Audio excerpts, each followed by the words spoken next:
Hello, everybody, and welcome to Profiling Evil. We're talking ritual murder. Who is Chad Daybell? I'm Mike King, and I recorded this video after receiving a number of emails from you asking for kind of a Cliff Notes version of the Daybell murder case. This case has had some interesting twists and turns, and they mirror many of the behaviors that I've witnessed in other cults and closed societies. Frankly, if you'd like to learn more about cult recruiting and control techniques, pick up my book, Deceived, an investigative memoir of the Zion Society cult. You can find it on Amazon or go to profilingevil.com. And thanks again for the Cliff Notes recommendation. It's challenging to condense Chad Daybell's lifetime of wacky thinking into a short yet informative video. But let's give this a try. And I hope that we hit the mark for you. Would you please take a moment and hit the like and the subscribe button? Make sure you're ringing the bell so that you get notifications. And again, thanks for your support. Chad Guy Daybell was an unassuming guy by all accounts. He was born in 1968, raised in Utah, just a short drive south of the Salt Lake Valley. He's described by classmates as quiet and normal, or at least then. He certainly couldn't have been called a ladies' man, and he might even have been considered reserved or reclusive. He was raised in a family that followed the teachings of the Church of Jesus Christ of Latter-day Saints. He believed the doctrine enough that he chose to serve a proselytizing mission in the northeastern part of the United States. The people that served with him thought he was a good missionary. Well, after he returned home from his mission, Chad met and married Tammy Douglas. He went to school at Brigham Young University, where he graduated with a degree in journalism. He worked a bunch of odd jobs through and after college, including the job that really stands out to me, that of a cemetery sexton, a grave digger. Now, if allegations are true, it would appear that he leaned upon this training to dispose of J.J. Vallow and Tylee Ryan. Chad Daybell had a peculiar trait that caused conflict with his mainstream religious beliefs. He felt like he was deserving of more inspiration and heavenly guidance than given to other people. Now, not only did he feel like he deserved it, but he also openly announced that he was receiving revelation from God. His fanaticism intensified, and his closest family members began distancing themselves from him. One, his brother, stated, "My immediate family has had little association with Chad the last many years due to our concerns with his religious claims and particular books that he had chosen to publish, including his own," close quote. Well, Daybell's extremism became so pronounced that he was reportedly excommunicated from the Latter-day Saint faith that he belonged to because he had strayed so far from the church's doctrine and teachings. They just couldn't maintain his membership knowing that he was teaching something that they didn't believe. Well, in 2004, Daybell started a publishing company to sell his end-of-times fiction and religious books, the same books that his brother Matt spoke of in that statement I just read.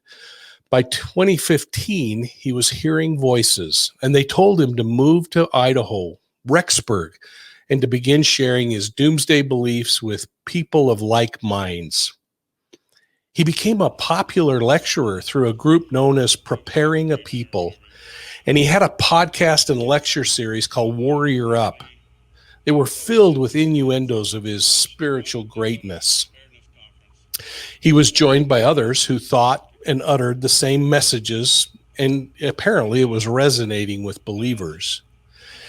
It was during this time that he met Lori Vallow, a married mother who had her own fantastic stories of extreme religious beliefs. Now, what Daybell didn't know at first was that Lori was obsessed with him. I can only imagine how she turned on the charm during the occasion of their first meeting in southwestern Utah. Vallow made the 7-hour trip so that she could meet Daybell during a book signing. Well, before long, they were spending time alone. Two married people finding spiritual and emotional strength in each other, certainly not their spouses. Chad Daybell's wife, Tammy, had no idea what was going on. She was busy raising their 5 children in Rexburg, Idaho, some 550 miles to the north. In the opposite direction, in Arizona, Charles Vallow was trying to hold his failing marriage with Lori together. I think Charles really loved Lori. He changed religions for her, and he worked tirelessly to provide for her wishes. Well, both spouses were being cheated on by their self-righteous, egomaniac companions who now believed that they had been married 7 times previous in at least 7 different lifetimes. Chad and Lori were convinced that they needed to marry again, but first they needed to be single, and it couldn't happen by way of divorce.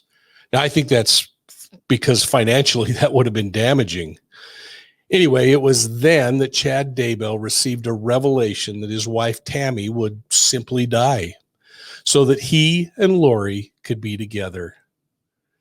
Daybell even spoke of his vision that she would die to other people. He was so confident, in fact, in his revelation that he even went out and increased Tammy's life insurance policies to a total of $430,000. It's strange how this self-fulfilling prophecy came to fruition. A mutual friend of Chad and Lori named Melanie said that she once asked them why they didn't just divorce their spouses so they could be together. Their answer? They explained that they had been instructed from spirits on the other side that they weren't allowed to. They assured Melanie that it would all work out, and then, of course, they continued their secret love affair.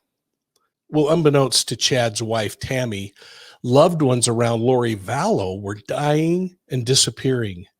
And then things got personal. It was October 9th, 2019, when Tammy Daybell was assaulted in the driveway of her own home. How on earth is that possible? I mean, she didn't have any enemies. She was a school librarian, for Pete's sake. Her Facebook message said it all. She said, quote, "Okay, neighbors, something really weird just happened, and I want you to know so you can watch out. I had gotten home and parked in our front driveway. As I was getting stuff out of the back seat, a guy wearing a ski mask was suddenly standing by the back of my car with a paintball gun. He shot at me several times, although I don't think it was loaded. I yelled for Chad, and he ran off around the back of the house." 10 days later, Tammy Daybell was dead. Well, after Tammy died, Chad somehow convinced the coroner that an autopsy wasn't necessary. His seemingly healthy wife had died unexpectedly after a strange assault 10 days earlier, and yet somehow he was able to convince officials that an autopsy wasn't necessary. I'm still confused with the coroner's initial statement that there was nothing that looked out of place and no reason to do an autopsy. I mean, isn't a healthy, happy, and active person who unexplainably dies enough reason to look further? Well, within days, Chad published an essay titled, quote, "Moving into the Second Half of My Life," close quote. Can you believe it? The document appeared in a newsletter read by doomsday enthusiasts called Another Voice of Warning. In the article, he said, quote, "My dear wife Tammy passed away in her sleep early Saturday, October 19th. When I awoke at around 6 a.m., it was clear she had been gone for several hours. It came as a shock. I couldn't believe I hadn't been awakened somehow, but all indications that her spirit simply slipped away during the night. Her face looked serene, with her eyes closed and a slight smile. It was devastating to discover her that way, but I'm so grateful that her death was peaceful," close quote. When has murder been described as peaceful? Well, 5 days after the newsletter post was emailed to the group members, Chad Daybell married Lori Vallow on a Hawaiian beach. As he strummed his ukulele and they frolicked on the sand, he was also collecting $430,000 of life insurance money from Tammy. All the while, his new bride was making credit card charges on her recently deceased husband's credit card. While feigning such happiness, the pressure from law enforcement's dragnet to find those missing stepchildren must have certainly made him wonder if his little utopian world would soon implode. And it did. Lori was arrested and extradited back to Idaho to face charges related to her missing children. Chad would fly home alone. But on June 9th, 2020, Chad Daybell was also placed under arrest as investigators dug up the recovered remains of little J.J. Vallow and his sister Tylee Ryan. As Daybell sat in jail, law enforcement officials were exhuming Tammy Daybell's body. They performed an autopsy that remained sealed for many months. Then, in May of 2021, Chad Daybell was formally charged with murder. The indictment cited that Daybell, quote, did endorse and espouse religious beliefs for the purpose of encouraging and or justifying the homicides of Tylee Ryan, Joshua J.J. Vallow, and his former wife, Tammy Daybell, close quote.